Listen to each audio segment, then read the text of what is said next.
અમદાવાદમાં ગુજરાત લો સોસાયટીના 100મા વર્ષના પ્રારંભ નિમિત્તે કાર્યક્રમનું આયોજન કરવામાં આવ્યું। મુખ્યમંત્રી ભૂપેન્દ્ર પટેલની ઉપસ્થિતિમાં કાર્યક્રમની શરૂઆત થઈ।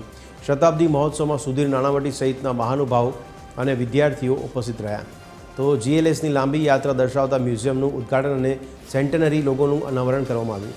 મુખ્ય આકર્ષણ તરીકે જીએલએસ આર્કાઇવ બનાવવામાં આવી। આ આર્કાઇવમાં દુર્લભ દસ્તાવેજો, ઐતિહાસિક ફોટોગ્રાફ્સ અને સંસ્થાના મહત્વપૂર્ણ દસ્તાવેજો રાખવામાં આવ્યા। જીએલએસની 1927થી શરૂ થયેલી આ ગૌરવ યાત્રા હવે 2027માં 100 વર્ષ પૂર્ણ કરશે। 100 વર્ષ એટલે વિશ્વાસ ઓટોમેટિક 100 વર્ષ કહીએ એટલે સંસ્થા માટે કોઈને એક શબ્દ જેને કહેવાય કે ખોટો કે એની પર આંગળી ચીંધવા માટેનો કોઈ શબ્દ 100 વર્ષ કહીએ એટલે પછી રહેતો નથી।